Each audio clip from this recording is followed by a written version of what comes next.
Hoy en Es la Hora de Opinar con Carlos Bravo, regidor, Leopoldo Gómez y Javier Aparicio vamos a discutir sobre la situación que atraviesa Adán Augusto López Hernández tras la detención de Bermúdez Requena y el predicamento que está metiendo todo este caso al partido gobernante Morena. Después, con Javier Martín Reyes, analizaremos la reforma a la ley de amparo que está proponiendo la presidenta Claudia Sheinbaum. Y para terminar, con Benito Nasif vamos a platicar de las verdaderas consultas que se harán para hacer la reforma electoral con el PT y con el Verde. Así que quédese aquí en N+ Foro, que ya comenzó la hora de opinar.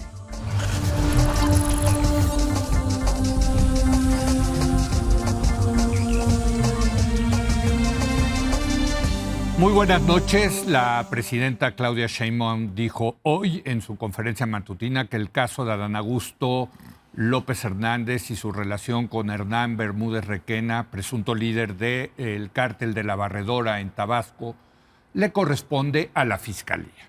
Que el mismo senador de Morena ya dijo que comparecería a declarar si las autoridades lo citaban. La mandataria señaló que la detención del exsecretario de Seguridad Pública de Tabasco ha sido un paso muy importante en la investigación contra los presuntos responsables de hechos violentos en aquel estado del país. Para discutir sobre la situación que atraviesa Adán Augusto López Hernández y el predicamento para el partido Morena, para el partido gobernante tras la captura de Hernán Bermúdez, saludo a Carlos Bravo, regidor. ¿Cómo estás, Carlos? ¿Cómo estás, Leo? Compañeros, buenas noches. Y en esta noche nos acompaña Leopoldo Gómez, analista político. Leopoldo, buenas ¿cómo noches. estás? Buenas noches. Y Javier Aparicio, profesor investigador del CIDE. Javier, ¿cómo estás? Hola, Muy buenas noches. Hola. Bueno, pues sí es un gran predicamento, ¿no? Porque por un lado sí están persiguiendo este caso de huachicol fiscal que parece, bueno, entre otros en el caso de Bermúdez Requena, ¿no? Porque empieza a aparecer cosas de la acusación como que le obligaba a los gasolineros de Tabasco a vender gasolina robada o contrabandeada, ¿no? Por un lado están persiguiendo a este gobierno, pero por otro lado parece que sí hay la voluntad de proteger al que fue el jefe de Bermúdez Requena, que fue Adán Augusto, ¿no? Mira, déjame empezar, Leo, retomando alguna cosa que planteamos aquí, no me acuerdo si hace 1 o 2 semanas, que tiene que ver como con el impacto, no tanto político, aunque político, sino reputacional del caso. Porque pues fue el propio obradorismo el que, en cierto sentido, marcó la pauta de cómo entender y cómo juzgar en términos de opinión pública casos así, cuando lo de García Luna, ¿no? Era muy clara, digamos, la narrativa de, pues, si sabía, era cómplice, y si no sabía, fue negligente, pero en uno y otro caso hay una responsabilidad de la que no se puede desentender. Felipe Calderón. Felipe Calderón respecto a García Luna. Entonces, correcto. Eso le aplica ahora. Le aplica a Adán Augusto y segunda derivada le aplica al jefe de Adán Augusto, que es el presidente de la República. Pero bueno, correcto. Quedémonos ahorita con Adán Augusto.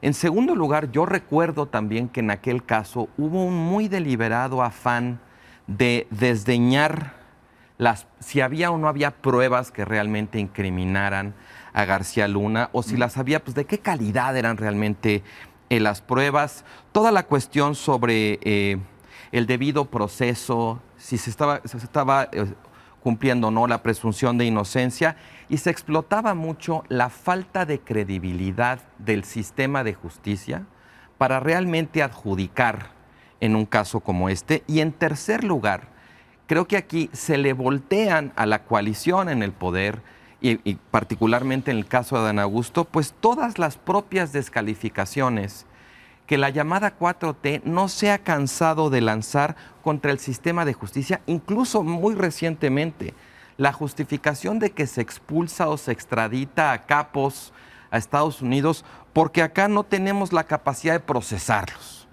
Yo creo que todo ese pastel, digamos, de discurso, en un caso como este, de pronto, no nada más se les desmorona, sino que se les viene encima. Se les revierte, claro. Uno, porque, bueno, pues que Adán Augusto no sabía o que el presidente no sabía, que qué barbaridad, que nadie se dio cuenta. Bueno, pues en un caso muy similar, tú optaste por una lógica completamente distinta. Dos, ahora sí mucha defensa de la presunción de inocencia, del debido proceso, que si las presenten pruebas, ¿no? ¿En qué quedamos? En el caso anterior estaban en el lado completamente distinto. Y para terminar, ahora cuando el escándalo es suyo, digamos, es de la coalición que no solo está en el poder, sino que tiene todo el poder, ahora sí se supone que tenemos que confiar en el mismo sistema de justicia que no se cansaron de apedrear cuando el señalado era del partido de enfrente y no de ellos. Yo creo que este es un caso en el que se nota mucho el cambio de cuerda. Cuando las circunstancias se parecen tanto, no puedes pedir digamos, que la opinión pública cambie la lógica de un día para otro. Entonces, si siempre sí, Estado de Derecho, presunción de inocencia, pruebas, confiar en las instituciones de justicia, todo eso, pues entonces se cometió una injusticia en el caso de García Luna. Sí, y correcto. si no, entonces también aplica acá. Pero hay un dicho en Estados Unidos que traducido al español se oye medio bobo, pero bueno, lo voy a decir, que es "You can't have your cake and eat it too". Sí. No puedes preservar tu pastel y comértelo también. Sí. Oye, Bueno, justo, es tal cual el caso aquí. justo estaba pensando en ese dicho y lo iba a traducir como no puedes tener tu torta y comértela al Bueno, mismo tiempo. mucha ¿no? mejor traducción la tuya. Pero digo, para tropicalizarlo. Pero si me permites... No, mira, adelante, Polo, por favor. Yo como lo veo es que aquí es desde el gobierno que se destapan dos de los casos más importantes, digamos, de combate al crimen organizado. Uno es el que incide sobre la Marina y los secretarios del ex secretario de la Marina, Ojeda, y que le pega a Ojeda y por lo tanto de alguna manera, digamos, al menos le llega el fuego muy cerca a López Obrador. Y otro es el de Hernán Bermúdez, que le pega pues, a Adán Augusto y también llega el fuego un poco cerca Oye, a pero López perdón, Obrador. o sea, es cierto que el gobierno ahora los ha hecho suyos, pero los primeros indicios de ambos casos se dieron a conocer primero en la prensa. Sí, sí, estoy de acuerdo. Una prensa que además fue estigmatizada. O sea, estoy de acuerdo, pero los ha perseguido judicialmente y la presidenta les ha dado su aval a los casos, porque también sabemos que podría haberlos frenado, descarrilado, en fin, y no ha sido el caso. Ahora, ahí tienes el pastel, pero pues no puedes comértelo. Y comértelo aquí sería que eso no le afecte a Morena reputacionalmente, que eso no le pegue al secretario de la Marina, que eso no le pegue a Adán Augusto y que eso finalmente no mine uno de los pilares centrales de lo que ha sido la 4T, que es la honestidad valiente, el combate a la corrupción. Si el caso más grande, que me refiero al del que incide sobre la Marina, es el caso más grande de corrupción jamás registrado, se dio ya durante el gobierno de López Obrador, pues inevitablemente le pega. Y creo que eso debe de hacer sentir muy incómodo al propio López Obrador, aunque esa no sea la intención de la presidenta. Claro. Y ahí lo que a mí me parece interesante es saber esa incomodidad, cómo la está procesando López Obrador y a lo que podría desembocar. Es meramente especulativo. Claro. Pero yo lo que veo en los últimos días es que la presidenta está tratando de hacer un control de daños decidido, dejando a López Obrador completamente fuera de esto. A Adán Augusto también dejaron antes afuera al secretario Ojalá. de Marina, pero además rescatando la imagen de López Obrador como el líder de este movimiento, ¿no? Pero a ver, ¿qué tan factible, Polo, tú que estuviste muchos años en los medios de comunicación? Es decir, se destapó este caso y hasta acá llega. No lo vamos a escalar. ¿Es factible eso? Es decir, hasta acá lo tapó. Hoy me decía un periodista amigo mío con el que tuve un café, tomé un café, Carlos Marín. Sí. Me decía, pues mira, tú puedes criticar a Juan Diego. Mientras no te metas con la Virgen de Guadalupe no hay problema. Sí. Y aquí el tema es, mientras no toquen a López Obrador y López Obrador sea rescatado como lo está haciendo la presidenta en estos momentos, pues no debe haber un problema mayor, digamos, ahí que podría ser pues, catastrófico para este gobierno, que es la presidenta en conflicto directo con López Obrador. Yo creo que no es posible separar las cosas. O sea, en términos mediáticos, en términos de opinión pública, al menos la opinión pública informada, yo creo que es muy difícil separar las dos cosas. Ya hay cosas que son imparables. Imparables. ¿No? En este tipo de escándalos. El tema judicial lo pueden parar, sin lugar a dudas. Pero en términos reputacionales creo que ya es imparable. Y de medios que van a seguir escarbando esto, ¿no? Porque cada vez hay más y más y más. Claro, totalmente. ¿Cómo lo ves tú, Javier? Bueno, yo creo que sí está en una situación muy difícil la presidenta. Yo sé que los simpatizantes del régimen dicen, no, miren, es tan valiente la presidenta que ella sí va a acabar con la corrupción que no se pudo combatir el sexenio pasado. Pero la situación sí está muy difícil. Yo me gustaría entrarle un poquito, antes de la interpretación política, una parte de todos estos escándalos era sumamente previsible.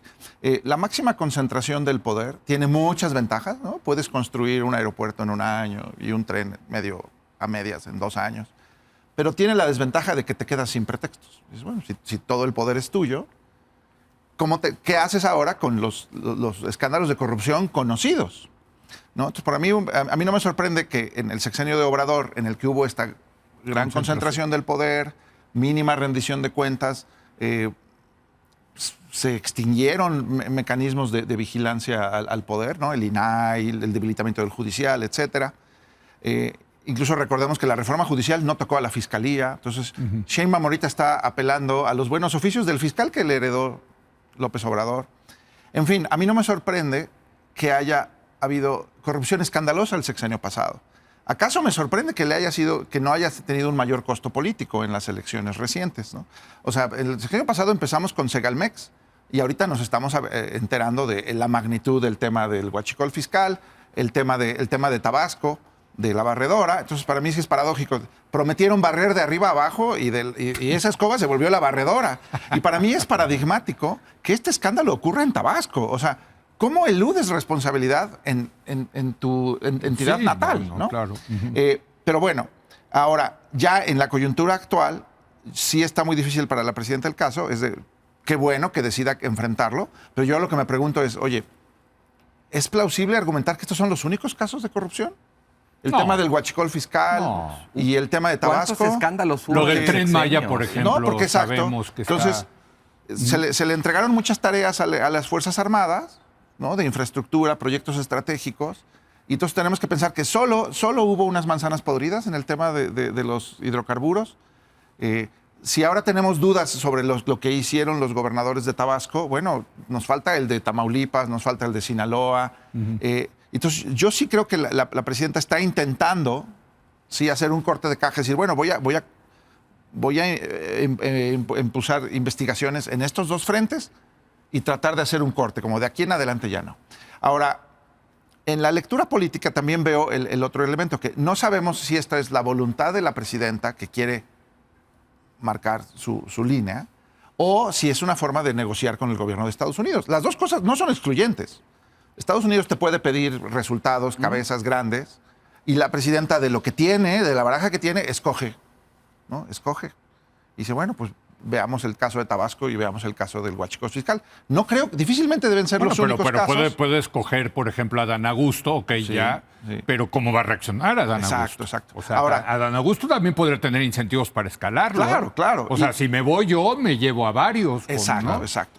De hecho, uno de estos empresarios involucrados en los escándalos decía, yo reparto a todos porque si caigo yo, se caen todos, ¿no? Sí. Entonces, tenemos que ver, sí creo que hay una línea de flotación difícil para la presidenta porque si esto eventualmente involucra o vincula al senador Adán Augusto o al secretario de Marina, es mucho más difícil defender a López Obrador, ¿no? Ahora, en 2018 sí fue la corrupción un tema central de esa elección, justo. Entre otras cosas porque había un opositor, López Obrador, que estaba duro y dale con ese tema. Y un de la gobierno corrupción. que dio pie el de cada Peña Nieto. semana. Cada semana había un escándalo. 2024 dejó de ser un tema la corrupción. Sí. No porque se hubiera acabado. Pero a eso voy. O sea, están saliendo estos casos de corrupción del sexenio pasado y que incluso ocurrieron este sexenio, pero no hay una oposición que sea tan vocal en ese sentido, ¿no? A ver, a mí me parece importantísimo recordar la elección de 2018, Porque más allá de que la corrupción siempre fue un tema, un caballito de batalla que tenía el candidato López Obrador, el tema. en el sexenio de Peña Nieto, digamos, esa chispa que trataba de encender una y otra vez López Obrador, por fin prendió. Porque se volvió muy creíble su discurso anticorrupción ante la experiencia, la Casa Blanca y la caída de la credibilidad de Peña Nieto, ¿no? Y entonces hubo todo un discurso, lo recuerdo bien, digamos, de moralizar la vida pública, purificarla, de adjudicarle a la corrupción ser la raíz de todos los problemas, ¿no? Entonces, claro que López Obrador, yo creo que supo aprovechar muy bien políticamente el agravio social que se construyó respecto a ese tema, pero pues tenemos que habernoslas, creo, con el hecho de que el proyecto de moralizar la vida pública desemboca aquí. Y en estas revelaciones de que el secretario de Seguridad del Estado del presidente era el líder de una organización criminal, o que en la Marina, que era una institución muy honorable, pues está el mayor escándalo de corrupción del que tengamos registro, involucra a esa institución, ¿no? Aquí desemboca ese proyecto de la moralización de la vida pública. ¿Qué se hace con eso? Digamos, como opinión pública. Y dos, para entrar ya a la parte más política, ¿cómo digiere internamente esto la coalición en el poder? Para mí hay una tremenda tentación de optar por el control de daños. Claro, y lo estamos viendo. Por decir, es una manzana podrida, es un caso aislado, no hay pruebas de que haya subido, pues si ustedes las tienen, preséntenlas. O sea, yo por eso soy muy renuente a asumir que no, si la presidenta lo está impulsando. Yo creo que la presidenta lo está administrando. Yo creo incluso que la presidenta se vio obligada ya a destapar tantito porque la prensa ya sabía. Y entonces, pues una técnica de control de daños muy efectiva y muy legítima es, antes de que agarres ese martillo y me pegues con él, te quito el martillo, ¿no? Está bien, es legítimo y lo ha hecho bien en ese sentido la presidenta. Pero yo creo que, digamos, ya tenemos mucha experiencia en México en casos de corrupción como para volver a morder el anzuelo. Uno, del discurso de que ahora sí todo el peso de la ley, tope con quien tope, nadie tal. se cree eso. Y dos, y yo creo que es más importante, ya sabemos, porque lo hemos visto N mil veces, que es más fácil y es más barato construir la apariencia de que vas a actuar que actuar en serio. Porque el peligro de actuar en serio es que tú sabes dónde empiezas, pero nunca sabes dónde vas a terminar. Y si aún así lo haces, corres el riesgo de que a la larga termines embarrado tú también. Entonces, por supuesto que el incentivo es tratar de administrarlo de un modo que no crezca. Es que mira, yo creo que aquí son ya muchos temas los que están sobre la mesa. Déjame agarrar uno de ellos. Primero, el tema de la corrupción se me hace que en la opinión pública es extraordinariamente complejo de entender. ¿Verdad? Y digerir. Totalmente de acuerdo. Y yo en un programa que amablemente me invitaste aquí comentaba cómo, por ejemplo, en las encuestas del Financiero, la calificación del gobierno y de la presidenta Sheinbaum en el tema del combate a la corrupción es como 70% negativa. Sí. Y su opinión y su respaldo personal o su aprobación es 70% positiva. Lo que sucedió en el gobierno de Peña Nieto es que ahí se empataron presidencia y corrupción, digamos, en el imaginario público, en la opinión pública.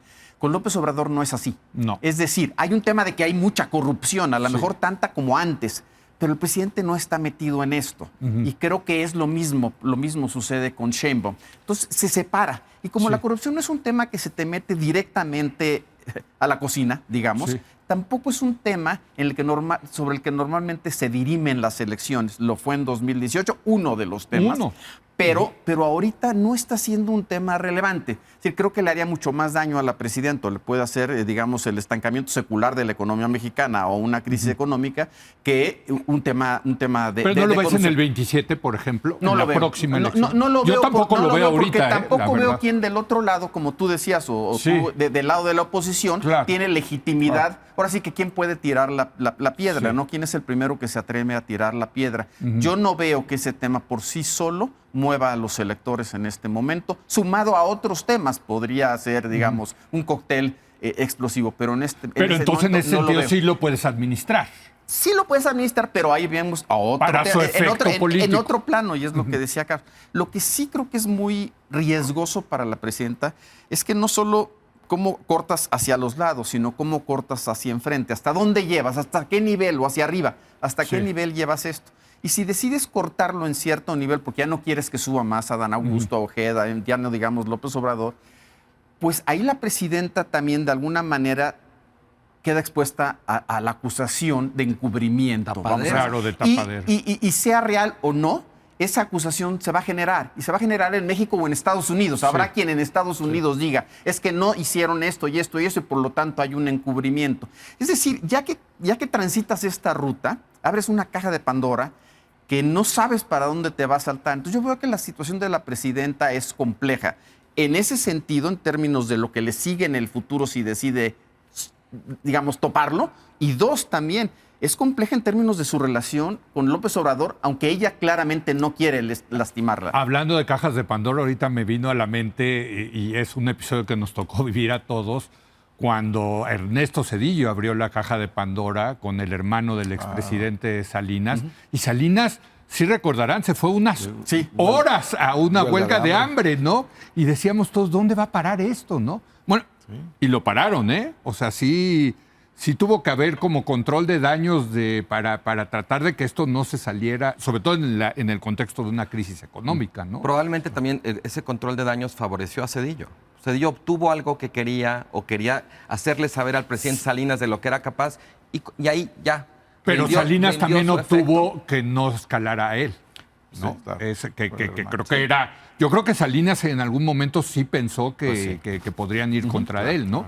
Y claro, Javier. en eso, qué bueno que mencionas ahorita el sexenio de Salinas, porque lo que estamos viendo en estas últimas semanas, a mí sí me parece una estampa de un sexenio priista más, en el que sabíamos que llegaba el nuevo presidente, beneficiado por un dedazo, y de algún modo tenía que dar la señal de aquí mando yo. Y la señal de aquí mando yo era meter a la cárcel a alguien del pasado, o a algunos cuadros, ¿no? En ese sentido, a lo mejor López Obrador no metió mucha gente a la cárcel. El modo de López Obrador, como no le gustaba la venganza, pues era nada más recordarte que tenía aquí la pistola a un lado, ¿no? En este caso, esto sí se parece, yo sí pienso que lo de Sheinbaum se parece a lo de presidentes priistas del pasado, porque, por ejemplo...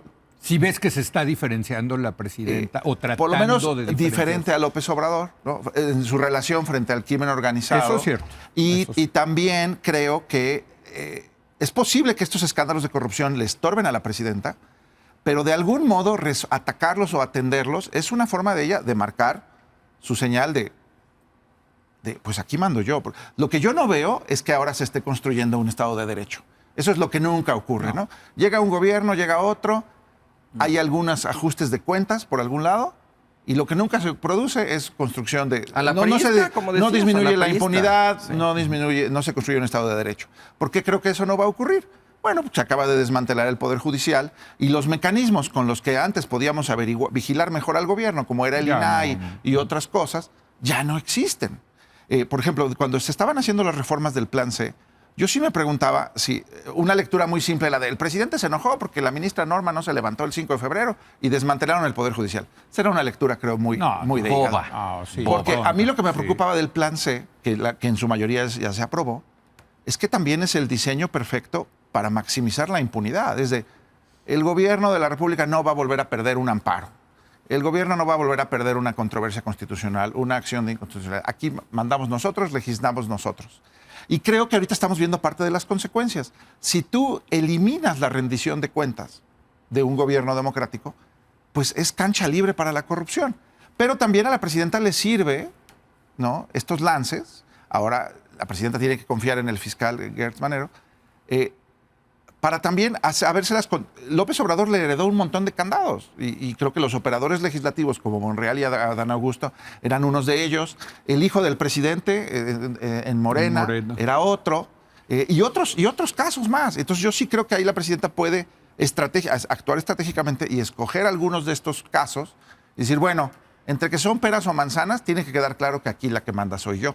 En su momento lo que hizo López Obrador fue, no sé, cancelar el aeropuerto de Texcoco. Yo siento que ahora al seleccionar ganadores y perdedores de todos estos expedientes de corrupción, la presidenta le sirve para asentar sus reales, pero tiene que ser cuidadosa. Ahora, aquí mando yo, pero sigue protegiendo al expresidente López Obrador. Sí. O sea, porque de eso sí ha sido clarísima. Pero déjame decir que te diga una cosa, por supuesto. Y mira, yo creo que hay una relación afectiva real que no se ha roto. Hay el reconocimiento de que es el líder moral de su movimiento. Y es un mentor. Y un apoyo fundamental para ella y sobre todo en caso de cualquier complicación en la gestión de gobierno. Pero sí creo que poco a poco, a lo largo de los meses, ha ido ella construyendo su propia presidencia. Ya no estamos hablando de la misma presidencia. Ya quedó claro que no es una continuidad obediente de la presidencia de López Obrador. Sobre todo en el tema de seguridad. El caso más paradigmático es el de la seguridad, donde hay un quiebre y esto de la Marina marca más este quiebre y de manera más drástica, digamos, más evidente. Yo creo que muchas de esas cosas pues no le deben de estar gustando a López Obrador que le peguen a su gente y dentro de los López Obradoristas duras no debe de estar gustando. Decías tú qué estará pasando en Palenque en ese sentido. ¿Qué te imaginas? Lo que me imagino es que es una situación cuando menos incómoda y para una personalidad como la de López Obrador que está acostumbrada a manejar la agenda, definir qué se discute y cómo se discute públicamente, de repente estar a la defensiva o peor aún pasivo.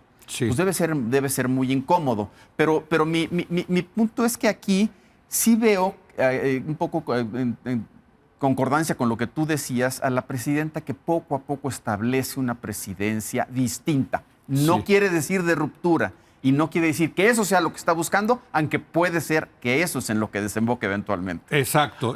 Y yo creo que hay que volverlo a subrayar. El tema más claro en eso es el tema de seguridad, que está asociado a esto, a decir, oigan, pues sí va a haber consecuencias si hay un crimen del tamaño de cientos de miles de millones de pesos como es el huachicol fiscal. Yo creo que en efecto en el caso de seguridad sí podemos decir que hay claramente ya una ruta diferente, una voluntad de cambio, ¿no? Que ha avanzado con pies de plomo y todo, pero y además bienvenido. En el tema de la corrupción yo todavía no estoy tan seguro, pago por ver. No creo que estamos todavía al principio de esta película y pues habrá que ver cómo se desarrolla. Ahora, yo quiero volver a lo que decías tú de la concentración de poder, porque me parece que de pronto analizamos demasiado este tipo de fenómeno, de problema, desde el punto de vista de los personajes, que si López Obrador o Claudia, o del gobierno, pero aquí me parece que hay una perspectiva de régimen.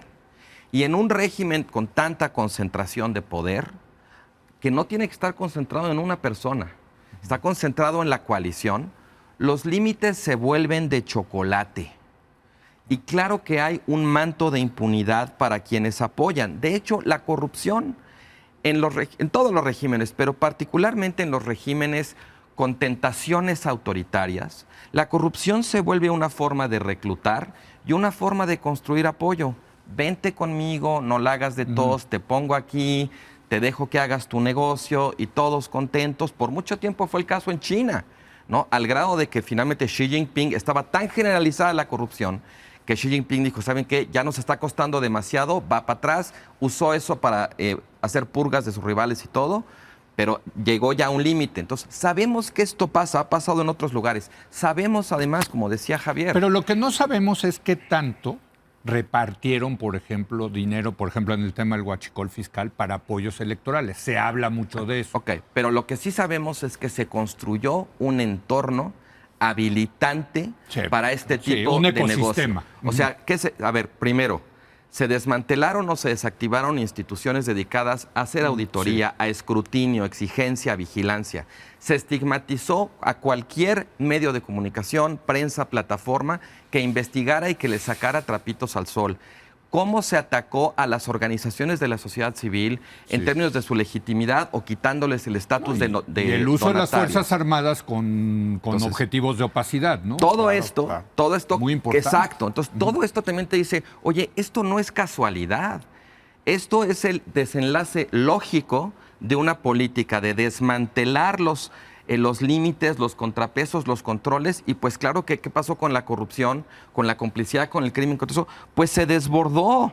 Al final, para eso sirvió la reputación de honestidad personal que tenía López Obrador, para cubrir con ese manto pues todas esas cosas que se estaban haciendo frente a nuestros ojos. Oye, Carlos, perdón, pero no acabábamos de conectar los que puntitos. Todo eso se gestó a partir de que López Obrador llegó y esta vocación que tiene de concentración de poder y después la eliminación de todos esos organismos y demás. pero estábamos hablando del sexenio anterior, digamos. Sí. Es decir, y del anterior, donde ya estaban vigentes el Instituto Nacional de Transparencia y todas esas cosas. Y también había una corrupción descomunal. Es decir, no se gesta, no es nuevo. A ver, desde luego, y lo dijimos la vez pasada, estábamos en Guatemala, probablemente pasamos a Guatepeor. Los defectos del sexenio anterior no son virtudes del sexenio de López Obrador, y menos cuando parte de la razón por la que ganó López Obrador era la promesa de que las cosas iban a ser distintas. Es que eso, no exacto, solo fueron distintas, sino que la credibilidad que él ganó sirvió para encubrir muchas de estas cosas, para contrarrestar a la prensa que las estaba señalando, para generar impunidad respecto a sus propios aliados. Sí, o sea, el proyecto era purificar la vida pública y no la acabaron purificando, la acabaron empeorando en ese sentido. Desmoralizando. Así es. Un último comentario, Javier. Robert, sí, es que el combate a la corrupción, pues sí es de esas tragedias heredadas de nuestro sistema político. Yo también recuerdo Peña Nieto cuando asume el poder, él anuncia la creación del Sistema Nacional Anticorrupción, porque él sabe que como priista tiene ese déficit, ¿no? Ahora, creo que lo anuncia después de lo de la Casa Blanca. Sí, después de Casa Blanca. Casa Blanca, ¿verdad? Sí, el Sistema Nacional Que de hecho Anticorrupción. le ayudó el CIDE, por cierto. Colegas del CIDE que ya no están con nosotros también. No, es cierto, porque ahorita que decías que estos... A ver, por ejemplo, organizaciones de la sociedad civil y la prensa ayudaron a dar a conocer los escándalos de corrupción de Peña Nieto. Sí. Incluso el priismo le reclamaba a esos organismos oye, están ayudando a López Obrador, ya no le hagan eso, acuérdense. Sí. Bueno, ¿a qué voy? ¿Qué sí preocupa de los últimos años? Oye, ya de perdón, este pero régimen? el punto es que siempre en el mundo político han encontrado la manera de La darle la salida. vuelta a No, lo que sea claro, que se claro, ponga en su claro, camino. claro. ¿Y por qué íbamos a suponer que Claudia Sheinbaum iba a ser la excepción? Exacto. Sí, Ahora, lo digo más rápido. Lo que sí me preocupa de los últimos 6 años y de este sexenio es, yo no veo dónde está la construcción institucional para combatir más seriamente está la lo corrupción. contrario, está la destrucción hay un asunto de institucional. control de daños. Sí, claro. Y yo en la concentración del poder, yo no puedo descartar que lo que se esté buscando sea construir un régimen con más poder y mayor capacidad, mayor impunidad. No lo puedo descartar. Bueno, tan es así, Javier, que yo creo que vamos a tener durante mucho tiempo a Adán Augusto López Hernández en la posición donde está, que se va a aferrar a su silla claro. y ni de loco, no No va a tiene renunciar a ningún la curul. incentivo de renunciar o de irse o de... O sea, yo sí lo veo ahí. no. En otro país, digamos, este escándalo ya lo hubiera llegado. Pero, a ver, ¿no? dale la vuelta de Ya tuerca a lo que hubiera estás llegado. diciendo, porque incluso si Adán Augusto López fuera removido, no hay nada que garantice que el día de mañana no haya otro. Claro, alguien más. Ah, no, sí, bueno. Pues, Entonces, ¿a qué estamos jugando? No, bueno, pues a lo que siempre ha ocurrido en este país, que es Ahora, el tema de la el impacto corrupción. político en Adán Augusto y su carrera es devastador. Es Sí, decir, es Sí, un... A ver, ahí sí. a ver, Hay un cadáver grupo político que ya está Sí, Ojalá. pelas. Mínimo. congelado. Pues esto ha tenido sus consecuencias políticas Sí. claras sobre todo un grupo político. Sí, totalmente de acuerdo. Bueno, por lo menos esa consecuencia, ¿no? No hay, Sí. hay impunidad legal, pero no tanta impunidad política. Sí, bueno. Pues muchas gracias, Javier, Polo, gracias Gracias. por haber venido, Carlos. Nos Muchas vemos gracias, el buenas próximo noches. martes. Y voy a hacer una breve pausa. Algo relacionado con esto, por cierto, va bien una reforma a la ley del amparo y pues parece que van a limitar la posibilidad de que uno pueda ampararse frente a abusos del poder. Vamos a platicar esto con Javier Martín Reyes en un momento más.